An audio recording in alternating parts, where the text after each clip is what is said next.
Hey guys, good morning, welcome. This is our Monday Spotlight series on different products that we sell and common problems with questions. People, especially this one, this is our number 3 video. Once again released Monday mornings. This is a spotlight on the Evolution hopper. These are used predominantly in American changer machines made from about 2015 and newer, and as of 2 years ago, which would have been 2018 March, this is all they sell, market, since they discontinued the green stripe hopper. So these are meant for green display boards that have the small plug. Okay, if you have a 110 volt board that uses the big 10 across big wide plug, these will not work. It may be time to update your system, go to a universal board, which is commonly called a green display board. So what we're going to do here is the Evolution hopper can be figured in a front load machine or a rear load. So what we're going to do is we're going to show you how to change these. Okay, the one I have in front of me here, and soon to be in front of you, is a brand new unit. It came out of the box as a rear load. This would be the portion that would go up against the front of the cabinet, and that would be the rear of, say, your laundromat or your self-serve car wash. Another name for the rear loads would be high security. Alright, I have my test fixture set up, so what we're going to do first, take the plate off, and as you can see, this is the plug. I like to lay them on a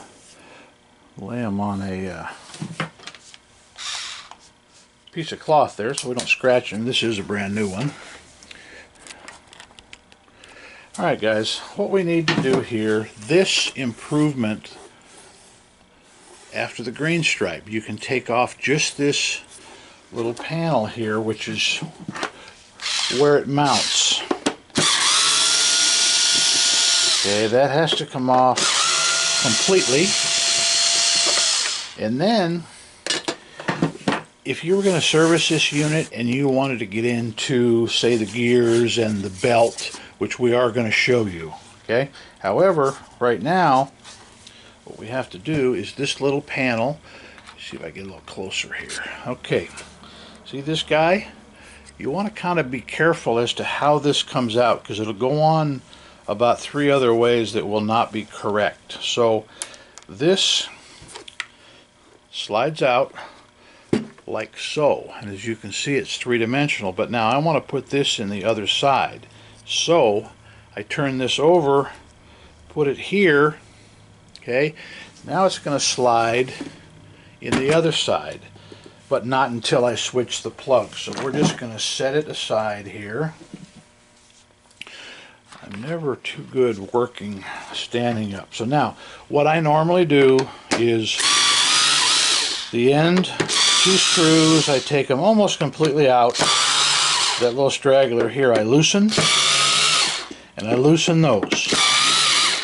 Okay, now let me see if I can do this with a little bit of a clearer close-up shot. Okay, our plug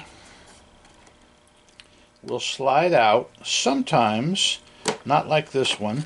You just have to give a little lift right here. This one slid out nicely. Okay, now we turn it directly 180 degrees. Okay, you always want the vertical 6 pins to be facing up. Okay, now this slides in. There's several wrong ways it can go in, but there's only one right way. So what I like to do is when the wires are nice and crisp and new and firm, sometimes they're a little bit tougher to work with. So, see, this side is a little tighter than the side it came out of. So, that's going to go in just like so. Okay? Now, remember this guy. The three-dimensional part is the outside, so we are going to slide it in now over here, like this. If you drop that or screw up, so to speak, you can figure it out. So now we put our little inspection cover back on. Nothing ever has to be forced. I always kind of like to look at the plug, be sure it's flat.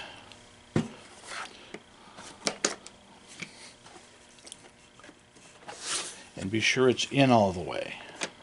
Okay? Now, what I normally do, guys, you have to be a little careful. Don't use a big heavy DeWalt unless you really know what you're doing. You don't want to strip out these screws. Okay? This is just a 4-volt driver. I've used it a lot, and I kind of know the limitations. Okay, now what we're going to do is, normally we would do this. We would slide our plate in, but guess what? This is on the wrong side now. Okay? This has to be changed. Has to go to this side. That's why they give you 2 different entries there. So this is relatively easy.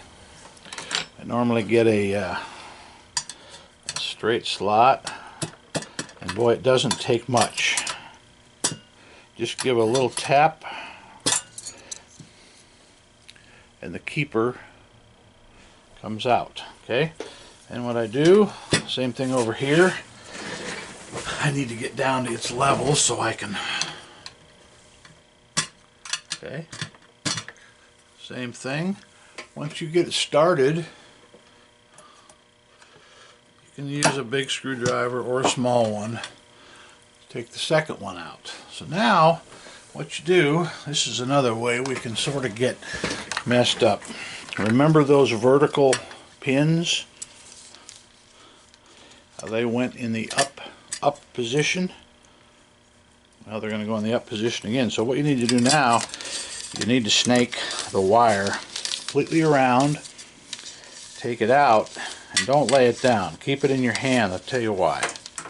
Okay, take it out of one side like that. Go right over here. That way, I've seen people put it in from the opposite end. It just saves a step and less confusion. Now, slip this guy in. Careful with the wires, and be sure your vertical pins are at the top. Okay? So now, this can be a little tricky. I'm sort of doing it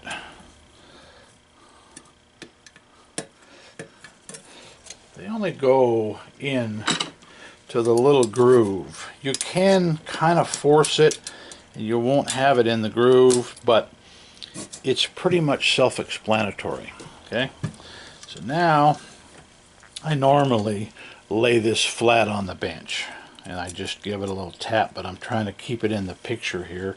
Now let me see if I can do it this way without having it land on the floor. Alright, so good thing I have my magnet. So what I normally do, guys, is I am going to lay it down because it's just a little bit easier to do it, and then I'll kind of show you the finished result here so you get the idea.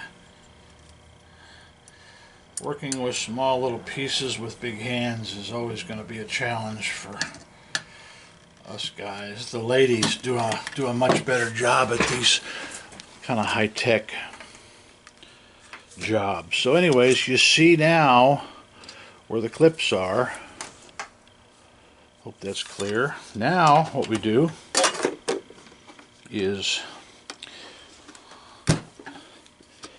you slide it in like so. Now, word of caution, brand new hoppers, for some reason, when you bolt this plate down and you slide this in, when they come into contact right here, okay, I can feel that's in contact, but look, it's not in.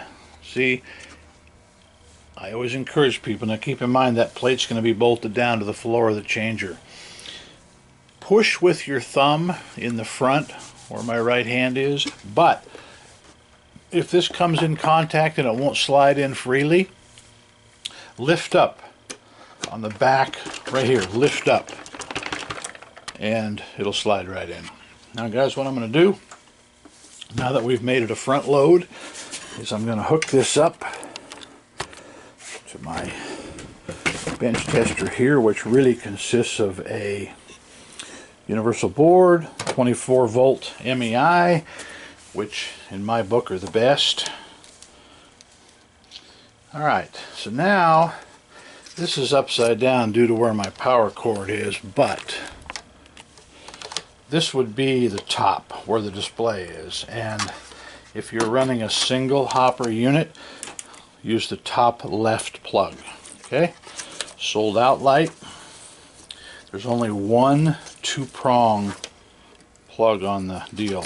Now you could put that in backwards and the wire would face in, but that's not the right way to do it. Every wire and wiring harness here, the wire faces out as opposed to in, even though it would go on there. Okay, now we have our power, we have our validator, power, our hopper, our sold out light. Now what we'll do just for kicks here is I'll turn it on before I put product or coin in it to show you that the hopper light or the sold out light is going to come on. Okay, we go through a little test here and then it will say hopper low, which it does. So we come to service it, we turn it off, we know it's out of money.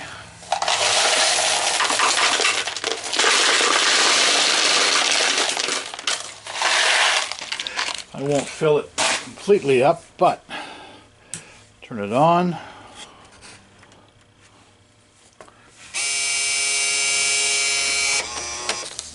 Goes through the same test, and this should not light unless we've done something wrong with our hopper replacement. Okay, now we have our bookkeeping that lights up here.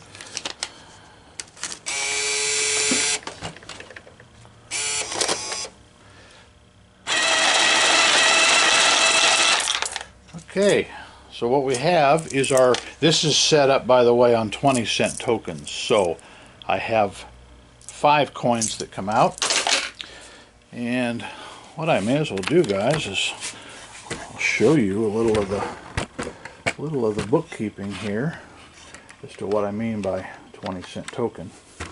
All right, let's see if we can get this turned around a little bit. You don't want to put your hand in the wrong spot, although everything is pretty well covered. This is all pretty much low voltage up here. So right now we are in our normal sales mode. That's your bookkeeping. $67,000 has gone through here. Our right button is our enter or service button. Okay, so what we want to do is we want to arrow down to pay out and enter. Now see where it says token 20 cents? That's why I got 5 coins. If I made that token 10 cents, I would get 10 coins. So let's go back up to, let me think. Let's go back up to a quarter. Okay, that goes to 15. Sorry, my hands are in the way. And 25 cents. Okay, we enter. We're back to our sales mode, $67,810. Now, what will happen is we will get 4 coins.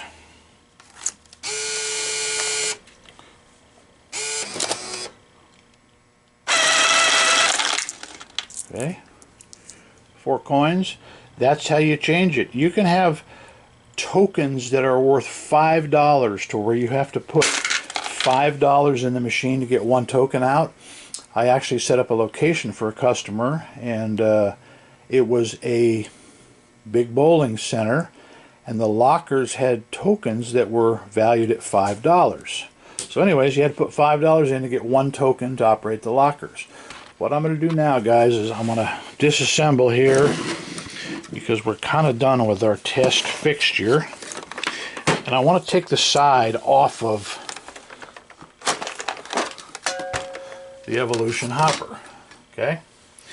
Now, I've got to empty the coins out.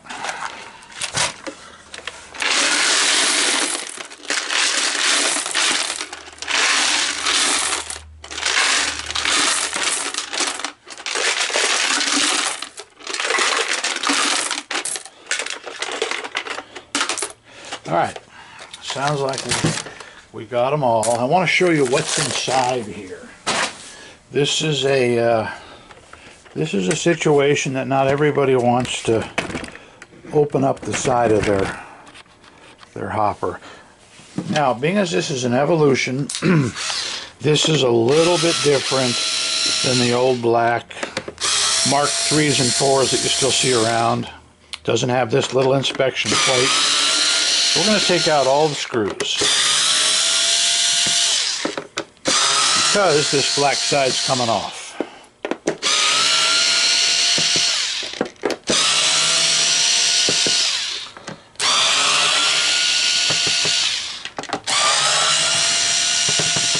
Alright, save our screws, show you what's in here. Okay, our plug, which we switched before, that can remain right where it is. Okay, you lift this off. Now, as you can see, this is brand new. There's not a speck of dirt in here. We just took it out of the box this morning. So what we want to do here is give you a little detailed information on what's inside. The red, as we call it, is the belt. Okay, pretty tight because it's brand new. Now, you can put this on 2 ways too.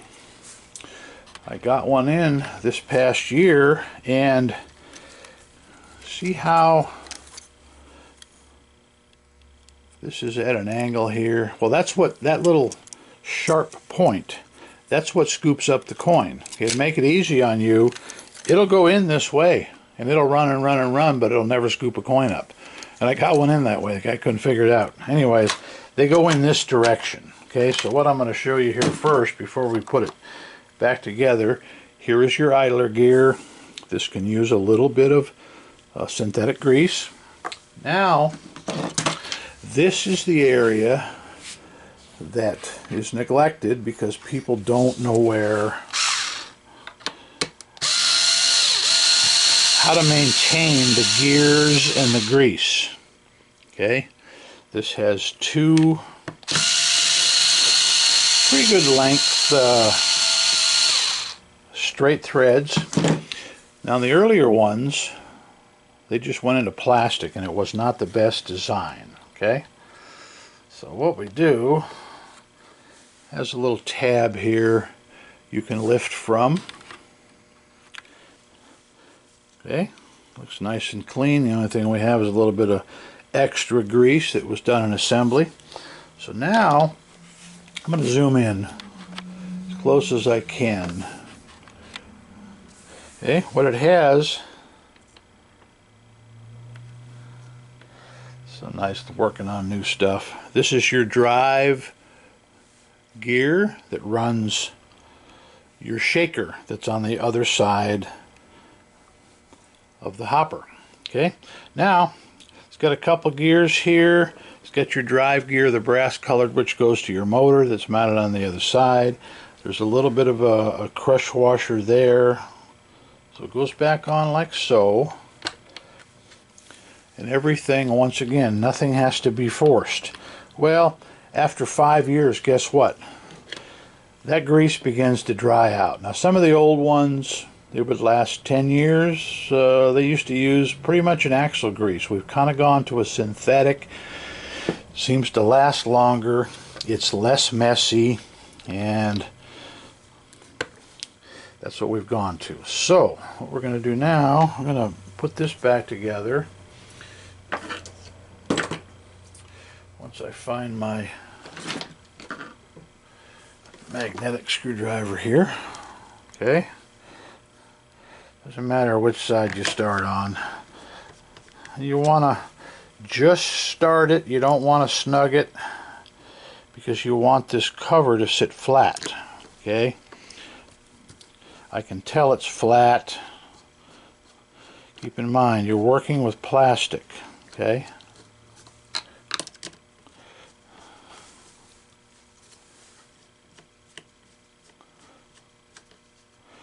Just a snug, another snug, a little bit tighter, but that's it. Now, what we're going to do here, guys, we're going to put the drive belt back on. Okay, this is a little tricky if you've never done one. It's got little pegs. Well, guess what? It has a track that goes all the way around here, and it has to sit in there. If it doesn't sit exactly right, and I'm going to show you how to tell that it's right. Okay, I put it in and then I spin it. It should have no, it should not stick anywhere, is what I'm getting at. And these new belts are a little tougher to work with. Okay, I can tell this one is not on because okay, I still have one here that's out of the track. Now, I think I'm good. See how that spins smoothly? And I'm going in the direction. So now what we do is our idler. This is a little tricky too because you don't want to have this kind of jump off the track. So what I do is I start here. You have to lean a little bit right here, but you have to be sure you did not have this jump the track. Okay? Now the rest is pretty easy. I will put the side cover back on. Just look in there. Sometimes you find a little bit of something from assembly. And then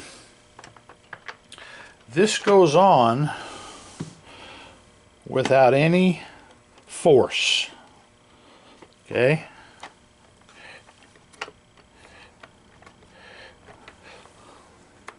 Oops, I was a little bit high in the channel. Okay, see, once again my plug goes in there like so. It wants to slide back, but we can make it hold like so. Okay, so now what I'm going to do, that's just to let everything know that we're not coming off. You could not take this cover off because it does interlock here. So now guys, keep the screws together because you need them all. Some people think they have them all, they end up dropping one.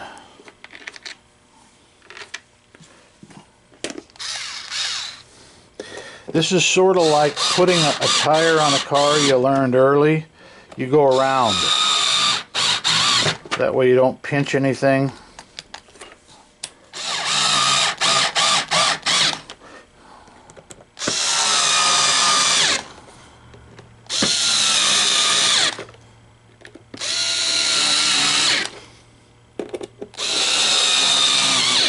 Now remember, we've changed this from a rear load to a front load. Okay, so we are going to click it shut like so. We're going to power it back up once I put a little load of coins in there.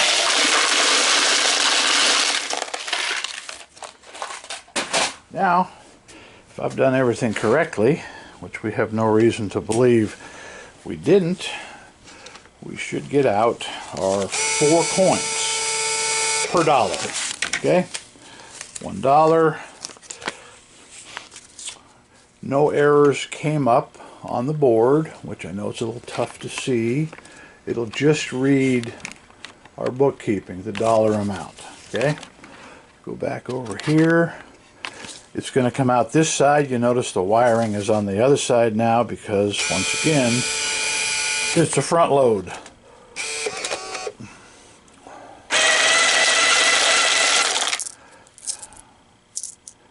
One, two, three, four. We'll do it again just to be sure it wasn't a fluke, but we know now we have reassembled this hopper correctly and it's freed up and there's no binding in that belt. 1, 2, 3, 4. There you go, guys. If you have any questions on, oh, you know what, I could show you. Here, I'm going to show you one thing that we've never changed yet, and that is the sensor board. We have yet to have one come in that's been bad, and when these first came out, it took me a little doing. See this tab? Well, lock is in the down position. Okay, it has a little arrow here, and it says open. But then again, now you look at it, you can't pull on this. How do you open it? I looked at this until I took the side cover off one. Well, you have to poke your finger in there. Now these have short wires. Okay. I'm even wondering if I want to take this out. Anyways, you kind of have to. I'm going to zoom in.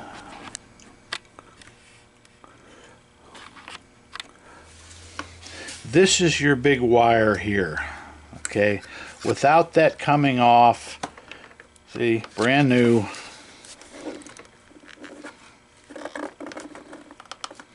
I probably can't do this with one hand holding it. I really want to show you this. All right, that's a little better.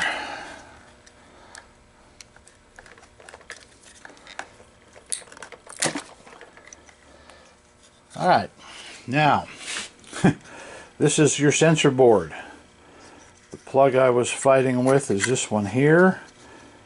That back area, that's where your coins go through and it counts them. So anyways, guys, I've only ever changed one of these. It's not something, I think that those sensor boards are going to last us probably 10 or 15 to 20 years, sort of like the green hoppers did. They didn't start going bad till probably they were at least 10 years old, maybe 15. Last but not least, you will see the stats. Now, see this here? CC Talk. This is not one of the early parallel hoppers that would work in your 110 volt boards. This is CC Talk. This is for the newest configuration. So that is the interface. That's their code, CC Talk. So, guys, you got a little education here on an Evolution hopper. Switching it from front to back lets you carry one as a spare if you have a big amusement route, big vending route with changers. You can carry one in the truck, and if you get there and it's a rear load, you can always switch it to a front load if that's what you're carrying with you. And really, it only takes about 10 minutes. So, guys, appreciate you being here. This was our Spotlight Series Monday video. We'll have something new and hopefully as exciting next Monday. For now, Doug at Doug's World Tour. Out.